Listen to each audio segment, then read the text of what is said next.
नमस्कार श्रोताओं, शाम के ठीक 7:20 हुए हैं और ये समय है आपके अपने कार्यक्रम स्पोर्ट्स स्कैन का। आज की स्पोर्ट्स स्कैन की इस एडिशन के साथ मैं हूं आपका होस्ट और दोस्त सिद्धार्थ सिंह और तमाम खेल खबरों पर विस्तार से चर्चा करने के लिए स्टूडियो में आ चुके हैं वरिष्ठ खेल पत्रकार रूपा रमणी। रूपा, स्पोर्ट्स स्कैन कार्यक्रम में आपका स्वागत है। Hi Siddharth, thank you so much. और सारे जो स्पोर्ट्स स्कैन के लिसनर्स हैं उनको भी नमस्ते। नजर सबसे पहले स्पोर्ट्स हेडलाइंस पर।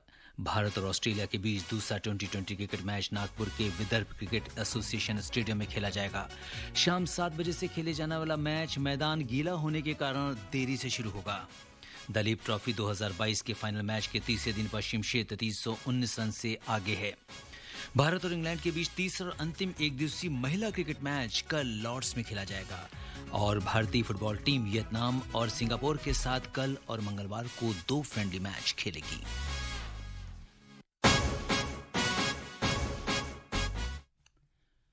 और खेल खबरों में सबसे पहले बात करते हैं क्रिकेट की। भारत और ऑस्ट्रेलिया के बीच दूसरा 2020 क्रिकेट मैच आज नागपुर के विदर्भ क्रिकेट एसोसिएशन स्टेडियम में खेला जाएगा। शाम 7 बजे से खेले जाने वाला मैच मैदान गीला होने के कारण देर से शुरू हो रहा है। ऑस्ट्रेलिया 3 मैचों की श्रृंखला में 1-0 से आगे है। ये मैच टीम इंडिया के लिए करो या मरो का मैच है। अगर आज भारतीय टीम हारी तो सीरीज से हाथ धोना पड़ेगा और ऑस्ट्रेलिया को भारतीय जमीन पर किसी T20 इंटरनेशनल में हराने का काम हमारी टीम ने आखिरी बार 2017 में किया था। तब से ऑस्ट्रेलिया से हमें लगातार 4 बार हार का सामना करना पड़ा है। तो आज टीम इंडिया पूरी तरीके से तैयार है कमबैक करने के लिए, 2017 की जो हिस्ट्री है उसको रिपीट करने के लिए। और रूपा, आप इस पूरी सीरीज पर बहुत करीब से नजरें रखे हुए हैं, तो क्या कुछ लग रहा है? हालांकि फिलहाल जो है बारिश की वजह से जिस तरह से मैच शुरू होने में देरी हो रही है, क्या कुछ लग रहा है इसका क्या प्रभाव पड़ेगा मैच पर? इंस्पेक्शन अभी बोला जा रहा है कि 8 बजे को इंस्पेक्शन होगा। देखिए, ऑब्वियसली अगर कंडीशंस बहुत ही गीले हो और खास करके पिच और आउटफील्ड में थोड़ी अगर वो ठीक से सॉफ्ट या फिर ड्राई नहीं कर पा रहे हैं तो खेल होने के लिए मुश्किल ज़रूर होगा। लेकिन अगर वेदर क्लियर हो चुका है और उतना बारिश नहीं हुई है और कंडीशंस अभी भी उतने गिले नहीं या फिर सॉपर के द्वारा थोड़ा ड्राई कर सकते हैं, तो एक कर्टेल्ड अफेयर होगा। कर्टेल्ड अफेयर यानी obviously it gets a little more tricky. अगर सिर्फ 10 ओवर का मैच हो या 15 ओवर का मैच हो तो काफ़ी थोड़ा ट्रिकी हो सकता है वो सिचुएशन फॉर इंडिया, क्योंकि वो चाहेंगे कि कुछ ना कुछ मैच हो आज, अदरवाइज नल एंड वॉइड होके फिर वो अगला मैच पर चला जाएगा। सो येस, इट इज़ थोड़ा ट्रिकी ज़रूर है। 8 बजे जब इंस्पेक्शन होगा तब पता चलेगा कि क्या हो सकता है और सिचुएशन कितना गंभीर है वहाँ पे। बिल्कुल। और अगर हम देखें तो आज की मैच में आपको सबसे बड़ी चुनौती क्या लग रही है? अगर हुआ तो इट्स अबाउट द कंडीशंस। अगर मैच हो भी गया तो depending on the conditions toss बहुत ही अहम साबित होगी, क्योंकि जो भी टीम पहले गेंदबाजी करेगा, I mean it all depends on that. और फिर ड्यू फैक्टर भी है थोड़ा बहुत। It will be a little difficult for both the teams. I think challenging weather है सबसे ज्यादा, more than anything else. Opposition से ज्यादा I think weather conditions, I think सबसे बड़ा चैलेंज वो होगा। और भारतीय टीम की जो अगर हम देखें तो डेथ ओवर की बात की जा रही है, जिसमें गेंदबाजी को लेकर सवाल उठाए जा रहे हैं। और इस समय भुवनेश्वर कुमार को अगर हम देखें तो डेथ ओवर में उनको गेंदबाजी करने का काम सौंपा गया है। और अब जबकि बड़ी चुनौती जो है वो टीम के सामने क्या है, क्योंकि आज का जो मैच है वो बेहद इम्पॉर्टेंट है इस लिहाज से कि चूँकि सीरीज़ को अगर जीतना है या उसकी जीत की होड़ में बने रहना है तो भारत को आज का मैच ज़रूर जीतना होगा। जी, हमने ये बात पिछले मैच के पहले भी यही बात किया था। आई थिंक जो भी एशिया कप में जो भी हुआ था, काफ़ी मैचेस हमने लास्ट 2 ओवर्स में काफ़ी मैचेस गंवाए थे। आई थिंक उसका कारण whether it's chasing at the death और bowling at the death, I think दोनों काफ़ी क्रिटिकल रह चुके हैं, specially in the last few months India के लिए इस फॉर्मेट में। ये भी आपको ध्यान में रखना होगा कि भुवी का जो रिसर्जेंस ऐसे as a death bowler IPL में हुआ था, उसके पहले वो काफ़ी ज़्यादातर अपना गेंदबाजी पावर प्ले ओवर्स में कर रहे थे, right at the top of the innings. So it's a new role, but ये नहीं कहा जा सकता. I think everyone does everything. एक इंटरनेशनल लेवल में आई थिंक हर एक प्रोफेशनल बॉलर जानता है कि उसका रोल क्या है. सो किसी को पिन पॉइंट करने की आई थिंक ये स्टेज नहीं होना चाहिए.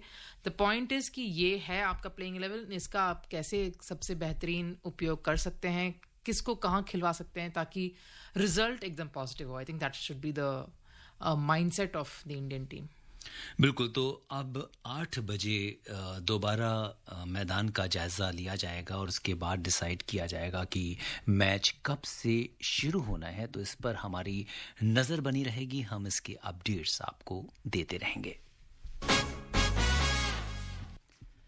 भारतीय महिला क्रिकेट टीम की कप्तान हरमनप्रीत कौर ने कहा है कि इंग्लैंड के खिलाफ ओडीआई सीरीज में अजय बढ़त लेने के बाद अब उनकी टीम अनुभवी तेज गेंदबाज झूलन गोस्वामी को कल लॉर्ड्स में होने वाले तीसरे ओडीआई में शानदार विदाई देने के लिए तैयार है. इंग्लैंड के वर्तमान दौरे के बाद 39 वर्षीय झूलन गोस्वामी अपने 2 दशक तक चले करियर को अलविदा कह देंगी. हरमनप्रीत का मानना है कि सीरीज में क्लीन स्वीप करना उनके लिए शानदार विदाई होगी. भारत ने दूसरे ओडीआई में इंग्लैंड को 88 रन से हराकर 23 साल बाद उसकी धरती पर वनडे सीरीज जीती. हरमनप्रीत ने कहा कि लॉर्ड्स में होने वाला आखिरी मैच हमारे लिए काफी महत्वपूर्ण है क्योंकि इसके बाद झूलन संन्यास ले लेंगे और हम बिना किसी दबाव के इस मैच का आनंद लेना चाहते हैं. उन्होंने कहा कि मुझे बहुत खुशी है कि हम दूसरे वनडे में जीत दर्ज करने में सफल रहे और अब हम उस मैच का पूरा लुत्फ उठा सकते हैं. भारत ने आखिरी बार 1999 में इंग्लैंड में वनडे सीरीज जीती थी. तब उसने 2-1 से सीरीज अपने नाम की थी. हरमनप्रीत ने कहा कि जीत दर्ज करना बेहद महत्वपूर्ण है क्योंकि ये झूलन का आखिरी मैच होगा और ये सभी के लिए बेहद भावुक पल होगा और हम निश्चित तौर पर ये मैच जीतना चाहेंगे. और अगर हम देखें तो झूलन गोस्वामी टीम के लिए, सभी खिलाड़ियों के लिए हमेशा से एक प्रेरणा स्रोत रही हैं और किसी भी क्रिकेटर के लिए जीत के साथ विदाई लेना ये बहुत बड़ी बात होती है. और लॉर्ड्स में मैच हो रहा है, एक ऐतिहासिक ग्राउंड होगा और उसमें जो है एक शानदार जो उनका करियर रहा है वो एक यादगार रह जाएगा. I think the most important thing I think ये होगा कि जो स्टैचर है झूलन, आई थिंक झूलन हो या मिताली हो, I think 2 of the best batters and bowlers India has produced. और हार हो या जीत हो, I think it will be a memorable send off क्योंकि सीरीज तो एनीवे हम जीत चुके हैं and it was a memorable series. जो कंट्रीब्यूशन झूलन का रहा है फॉर इंडियन वुमेन्स या फिर क्रिकेट हो, इंडियन वुमेन एज स्पोर्ट हो, as a sport, as an idol, I think काफ़ी इमेंस रहा है. जो हम्बल बिगिनिंग्स, बहुत मतलब छोटे एकदम ऑर्डिनरी बिगिनिंग्स से जो जहाँ से वो जूझ कर आई आगे और इंडिया को रिप्रेजेंट किए उस टाइम पे जहाँ पे इंडियन विमेंस टीम बीसीसीआई के विंग के नीचे था ही नहीं. They had a separate association, उतना खेल नहीं रहे थे, उतना एक्सपोजर नहीं मिल रहा था. उस टाइम से अभी इस टाइम को जिस तरह से उन्होंने लाया है, आई थिंक वो प्रेस कॉन्फ्रेंस जो आज हुआ था काफी क्राउडेड था. उसमें उन्होंने एक बात जरूर कहा उन्होंने कि एक रिग्रेट जरूर होगा उनका कि वो वर्ल्ड कप नहीं जीत पाए. I think that will be the regret for a lot of Indian women cricketers जो उस मुश्किल दौरे से आगे इंडिया को एक और अपने यंगस्टर्स को इतना इंस्पायर किया है. जिस तरह की स्मृति अभी है या फिर पूनम है या स्नेह Rana, Yastika, all these youngsters जिन्होंने इंस्पायर हुए थे इन लोगों की वजह से, झूलन की वजह से. आई थिंक वो एक जरूर एक रिग्रेट काफी लोगों को होगा कि वो वर्ल्ड कप नहीं था उनके नाम. बट एक बहुत ही wonderful career, amazing athlete, amazing inspiration for everybody. I think वो जरूर हमें याद रखना चाहिए. बिल्कुल. और उम्मीद करते हैं कि लॉर्ड्स के इस जो ग्राउंड है वहां पर ऐतिहासिक जीत भारत दर्ज करेगा और एक शानदार विदाई झूलन को देगा. बिल्कुल. बात करते हैं दलीप ट्रॉफी की. 2022 के फाइनल मैच के तीसरे दिन पश्चिमी क्षेत्र 319 रन से आगे है. इससे पहले दक्षिण क्षेत्र ने पहली पारी में पश्चिम क्षेत्र के 270 रन के जवाब में 327 रन बनाए. आज का खेल समाप्त होने तक पश्चिमी क्षेत्र ने दूसरी पारी में 3 विकेट पर 376 रन बना लिए थे. पहले सेमीफाइनल में पश्चिम क्षेत्र ने मध्य क्षेत्र को 279 रन से हराकर, दूसरे सेमीफाइनल में दक्षिण क्षेत्र ने उत्तर को 645 रन से हराकर फाइनल में प्रवेश किया था. हालांकि कई बार ऐसा लगता है कि क्या ये आंकड़े 645 रन से किसी टीम को हराकर फाइनल में पहुंचना कितना डेयरिंग लगता है. जी बिल्कुल, आई थिंक काफ़ी एक बहुत ही अच्छा जर्नी रहा है दोनों की, स्पेसिफिकली साउथ जोन की, दक्षिण क्षेत्र की काफ़ी एक स्टरिंग परफॉर्मेंस रहा है, और उन खिलाड़ियों ने ज़रूर आके अपना सॉर्ट ऑफ परफॉर्मेंस और अपना हाथ बढ़ाया है जिन्होंने आईपीएल में अच्छा किया था, चाहे वो साई किशोर हो गुजरात के लिए या फिर इंद्रजीत हो केकेआर के लिए। I think all that experience, जो कॉन्फिडेंस है, वो ज़रूर आगे आया है। और हमें ये भी नहीं बोलना चाहिए कि एक वेस्ट जोन का जिस तरह के परफॉर्मेंस किया है यशस्वी ने, आई मीन कितने यंगस्टर हैं, राजस्थान रॉयल्स के जो फोल्ड में आके जिस तरह की उन्होंने कॉन्फिडेंस वहां से लेकर इस सॉर्ट ऑफ फॉर्मेट में वो दिखा रहे हैं, यही दर्शाता है कि वो जो कॉन्फिडेंस फैक्टर है, वो जो आईपीएल स्टेज है जहाँ पे वो सारे जो एक्सपीरियंस खिलाड़ी, उनके साथ कितना सारा सीखने को मिलता है, आई थिंक वो ज़रूर यहाँ पे दिखने को ज़रूर मिल रहा है कि all these guys are performing in this level, और वो एक बहुत ही अच्छी खुशी की बात है। बिल्कुल, तो अब देखना होगा कि फाइनली दलीप ट्रॉफी कौन सी टीम जीतती है।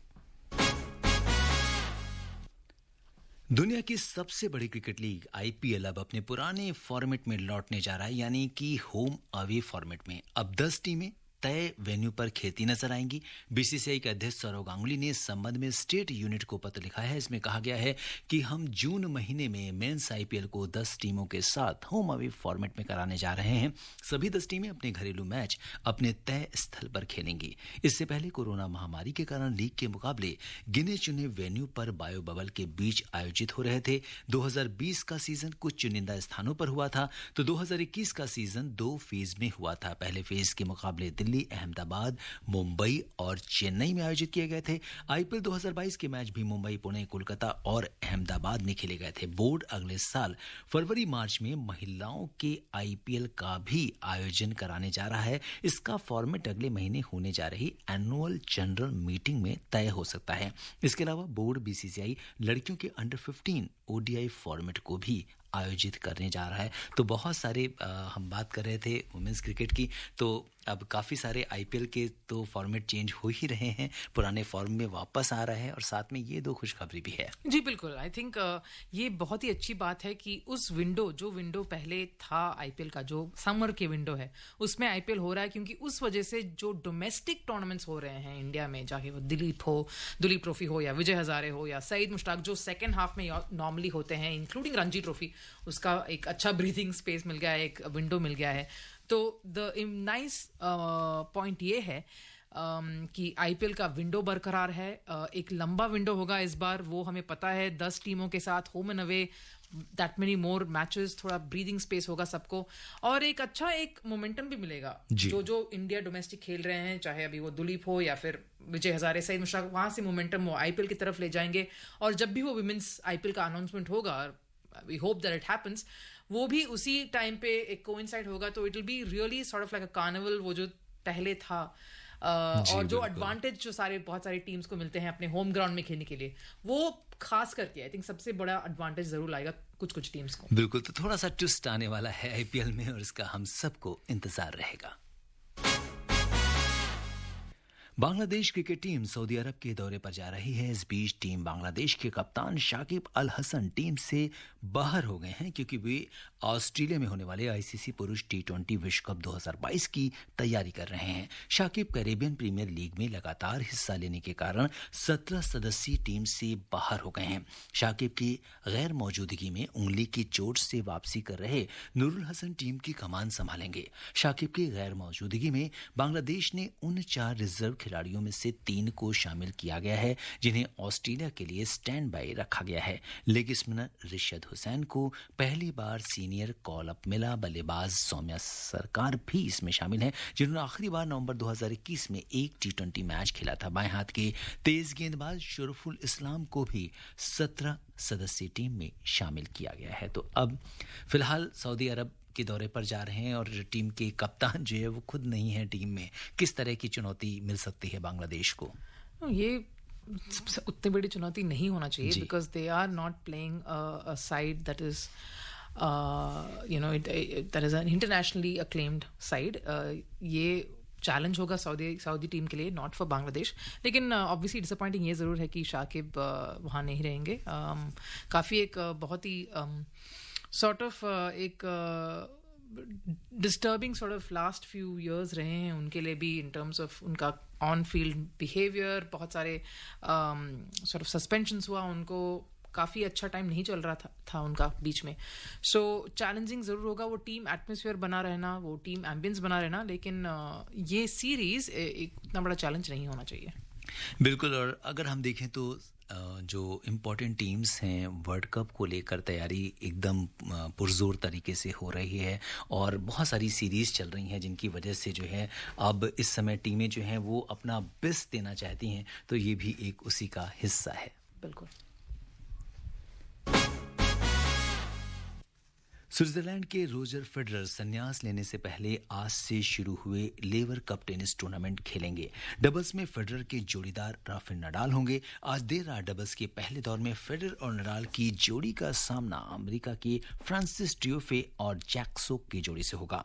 20 बार की ग्रैंड स्लैम चैंपियन फेडरर ने पिछले हफ्ते संन्यास की घोषणा की थी और अगर हम देखें तो रूपा एक फेडरर का एक बड़ा लंबा इतिहास रहा है टेनिस में और अब जबकि वो अपना आखिरी मैच और वो भी 2 लेजेंड साथ में खेलते हुए दिखेंगे, तो ऐसे में टेनिस फैंस के लिए ये बहुत बड़ा मोमेंट होने वाला है. ओ डेफिनेटली. आई थिंक सब लोग आज के दिन को ज़रूर याद रखेंगे क्योंकि एक बहुत ही मतलब एक इमोशनल फेयरवेल सॉर्ट ऑफ होगा.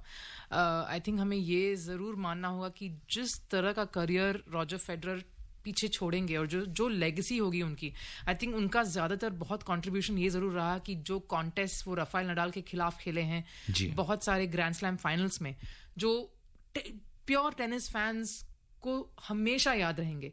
आई थिंक जो खिलाड़ी रॉजर फेडरर बने and he went on to be, I think उसका बहुत ही क्रेडिट राफेल नडाल को जरूर जाएगा क्योंकि जो कंपटीशन उन्होंने उन दोनों के मैचेस लाए थे, I think that is what has created the legacy for tennis that we see today. I think आज बहुत ही इमोशनल ज़रूर होगा और बहुत ही एक फिटिंग फिनाले है कि वो अपने सबसे बड़े राइवल के साथ टेनिस से विदाई लेंगे. बिल्कुल. तो फैंस के लिए भी ये बहुत बड़ा मोमेंट होने वाला है जब 2 टेनिस के दिग्गज एक साथ एक ही टीम में दिखने वाले हैं और शायद इससे बेहतर फेयरवेल हो नहीं सकता. और इस पर जिस तरह का जो रोजर फेडरर का इतिहास रहा है, 20 बार के ग्रैंड स्लैम चैंपियन रह चुके हैं, जो कि बहुत ही एक किसी भी खिलाड़ी के लिए एक सपने जैसा होता है इस तरह का रिकॉर्ड. और रोजर फेडरर जब नाम आता है तो कहीं ना कहीं, हालांकि रोजर फेडरर ने इसके पहले अपनी प्रेस कॉन्फ्रेंस में ज़रूर कहा था कि वो फिलहाल लोग उनको देखते रहेंगे, वो बिल्कुल आइसोलेट टेनिस से नहीं होंगे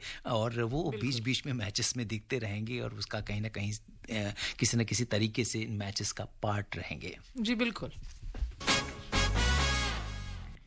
और चलते चलते बात फुटबॉल की. भारतीय फुटबॉल टीम वियतनाम और सिंगापुर के साथ कल और मंगलवार को 2 फ्रेंडली मैच खेलेगी. भारतीय टीम हंग थिन फ्रेंडली फुटबॉल टूर्नामेंट में पहले वियतनाम और उसके बाद सिंगापुर के खिलाफ खेलेगी.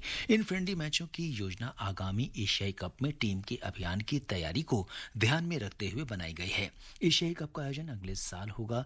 23 सदस्यीय टीम की कमान दिग्गज फुटबॉलर सुनील छेत्री के हाथों में है. फीफा रैंकिंग की बात करें तो मेजबानी कर रही वियतनाम 97वें स्थान पर है. वो टूर्नामेंट में सर्वोच्च रैंकिंग वाली टीम है. भारत 104वें और सिंगापुर 159वें स्थान पर है. हालांकि अगर हम देखें तो वियतनाम और भारत काफ़ी 97 और 104 रैंक है, तो काफ़ी क्लोज रैंकिंग के हिसाब से टीमें हैं. किस तरीके से, हालांकि खिलाड़ियों के लिए एक बड़ा मोटिवेशन होगा क्योंकि आगे जो एशिया कप है उसके लिए ये तैयारी का हिस्सा है. जी, आई थिंक एक चीज़ हमें डेफिनेटली ध्यान रखना चाहिए कि ranking doesn't mean much. I think हम देखें हैं कि ऑन द डे जो भी एक अच्छा परफॉर्मेंस देता है वो किसी को भी अपसेट कर सकता है. सो और हालांकि 97 104 में तो कुछ फ़र्क ही नहीं होता है, आई मीन अकॉर्डिंग टू मी.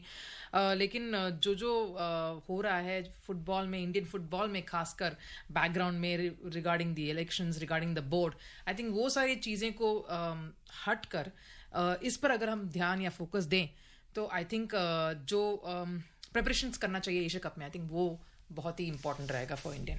और श्रोताओं, अब समय अनुमति नहीं दे रहा है कि हम कुछ और खेल खबरों पर चर्चा करें. रूपा, आप हमारे स्टूडियो में तमाम खेल खबरों पर विस्तार से चर्चा करने के लिए आपका बहुत बहुत धन्यवाद और आभार. Thank you so much. श्रोताओं, स्पोर्ट्स कैन में आज के लिए बस इतना ही. अगर आप इस कार्यक्रम को दोबारा सुनना चाहते हैं तो लॉग ऑन कर सकते हैं हमारी वेबसाइट newzoneair.nic.in पर. इसी के साथ सिद्धार्थ को दीजिए अनुमति. नमस्कार, शुभ रात्रि.